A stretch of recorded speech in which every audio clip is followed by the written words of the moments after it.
Cette méditation quotidienne vous est présentée par le Centre Le Pèlerin, spécialisé en accompagnement psycho-spirituel.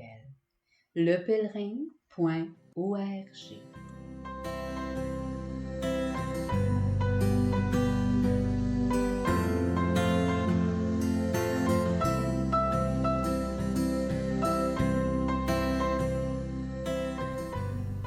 Veuillez noter que les méditations cesseront le dimanche 25 juin pour la période des vacances et recommenceront en septembre prochain.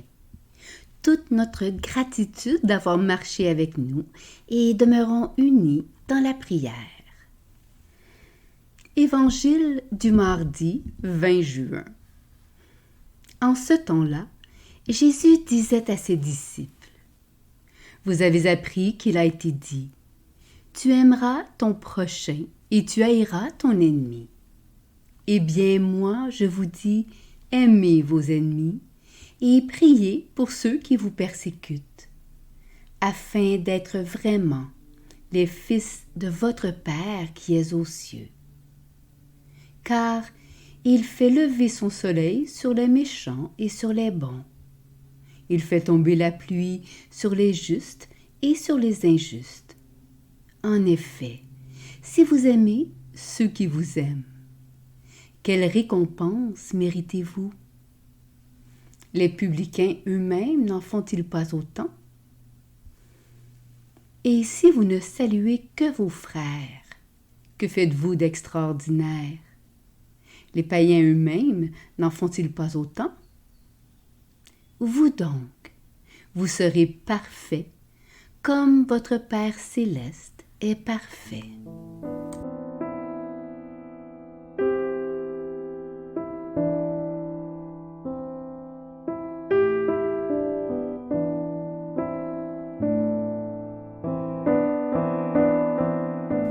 Méditation. En cette fin d'année scolaire et d'apprentissage de tout genre, Jésus nous surprend avec ces mots plusieurs fois répétés tout au long du chapitre 5 de Matthieu. Vous avez appris qu'il a été dit. Eh bien, moi, je vous dis. Une invitation à passer au crible de sa parole à lui, tant de choses apprises, tant de choses que nous savons déjà presque trop. En fait, lorsque nous nous mettons à l'écoute de l'Évangile, n'est-ce pas à ce continuel ébranlement que nous sommes invités? Nous laisser secouer dans nos certitudes, dans notre vision de l'autre, de soi, du monde et même de Dieu? Ce matin, le « Eh bien, moi je vous dis » de Jésus est peut-être bien celui qui nous ébranle le plus. Dans notre certitude de savoir aimer. Eh bien, moi, je vous dis, aimez vos ennemis et priez pour ceux qui vous persécutent. Sans doute, au Carmel, on ne rencontre pas d'ennemis, écrivait la petite Thérèse de Lisieux. Mais enfin, il y a des sympathies. On se sent attiré vers telle sœur, au lieu que telle autre vous ferait faire un long détour pour éviter de la rencontrer. Ainsi, même sans le savoir, elle devient sujet de persécution. Aimez vos ennemis et priez pour ceux qui vous persécutent. On ose à peine imaginer cela, à peine même imaginer le dire, en pensant à tous ceux qui ont été victimes d'atrocités dans leur existence. La mesure d'un amour comme celui-là nous dépasse complètement. Aimer, arriver à aimer celui qui nous a fait mal. Cette mesure est divine. Seul Jésus, avec l'autorité de sa propre vie, peut prononcer de tels mots, peut oser nous appeler à une telle démesure de notre amour. Et il rajoute, afin d'être vraiment les fils de votre Père qui est aux cieux. car il fait lever son soleil sur les méchants et sur les bons. Il fait tomber la pluie sur les justes et sur les injustes. La démesure est la mesure du cœur du Père. La démesure est celle de la bonté inconditionnelle du Créateur de toute existence. Tu aimes en effet tout ce qui existe. Tu n'as de répulsion envers aucune de tes œuvres. Si tu avais haï quoi que ce soit, tu ne l'aurais pas créé. Comment aurait-il subsisté si tu ne l'avais pas voulu? Comment serait-il resté vivant si tu ne l'avais pas appelé? Tiré du livre de la sagesse. La lumière et la chaleur du soleil, la fraîcheur de la pluie attendue pour féconder la terre, jamais il ne les rationne pour qui que ce soit. Chaque jour, sans se lasser. Ne serait-ce pas le message que Jésus, le Fils d'un tel Père débordant de générosité, nous dévoile avec son « Eh bien, moi je vous dis ». Être enfant de Dieu, vivre en enfant de Dieu, c'est accueillir, croire cette promesse déposée au fond de notre cœur. Tu es capable d'aimer comme moi, toi, créé à notre image. Mais comment le faire concrètement? En lisant la première lecture qui accompagne la liturgie de ce mardi, je me suis demandé si elle ne nous donnait pas justement une des clés de cette capacité d'aimer comme lui. Vous connaissez en effet le don généreux de notre Seigneur Jésus-Christ. Lui qui est riche, il s'est fait pauvre à cause de vous, pour que vous deveniez riches par sa pauvreté.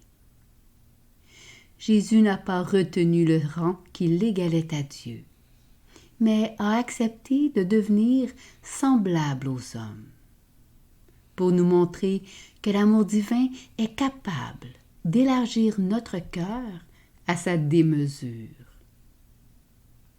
Il s'est fait pauvre pour nous enrichir d'un amour démesuré, inconditionnel.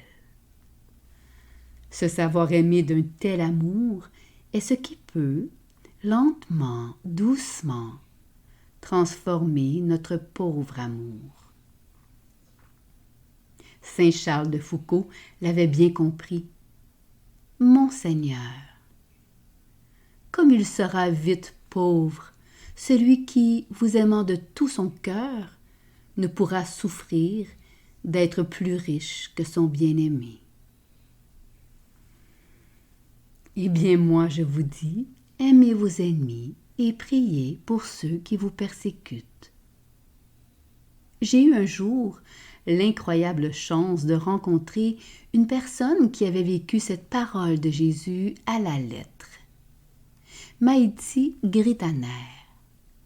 Durant la Seconde Guerre mondiale, Maïti, jeune femme de 18 ans, était rentrée en résistance presque malgré elle. Et cela allait changer l'orientation de toute sa vie.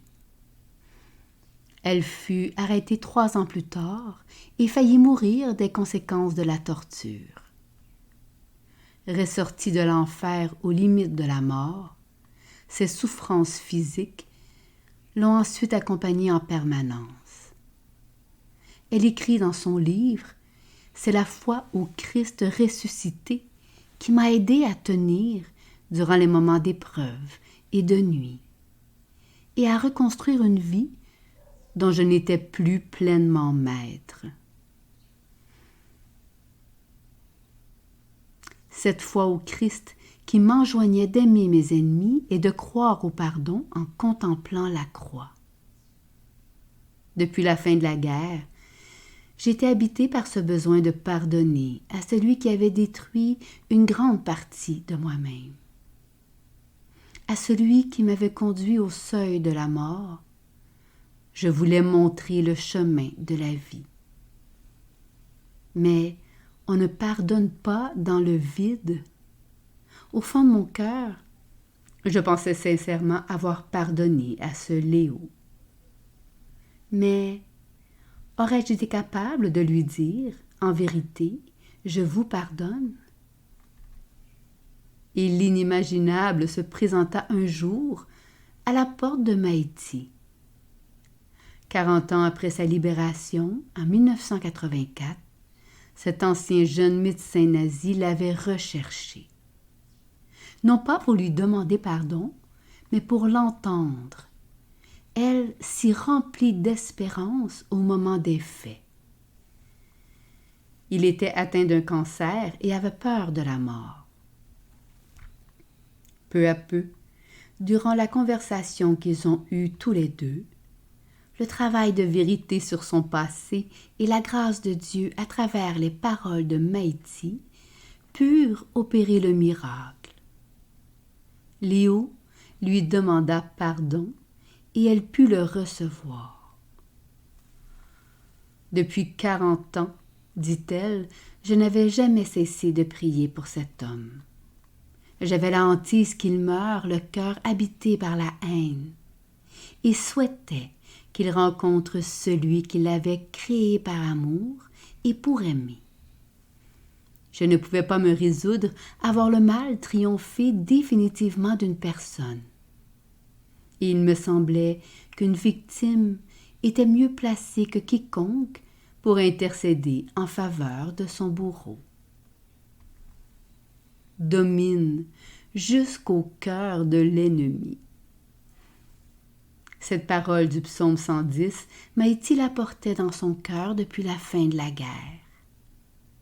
S'étant laissé traverser par la démesure de l'amour de Dieu, priant pour celui qui l'avait persécuté et croyant profondément que même les bourreaux ont une âme, elle put aimer son ennemi et lui pardonner, enfin.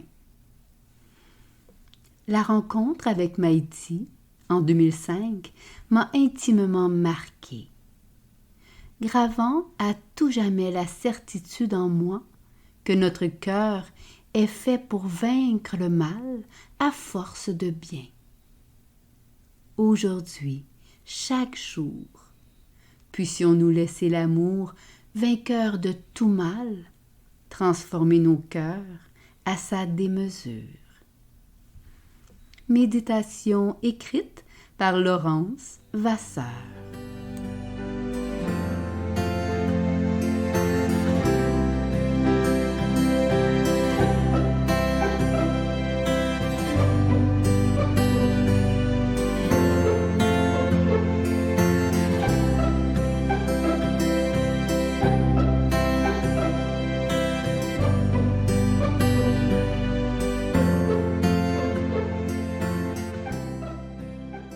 Le Centre Le Pèlerin est fier d'offrir depuis plus de 20 ans un service d'accompagnement ainsi qu'un certificat universitaire en accompagnement spirituel.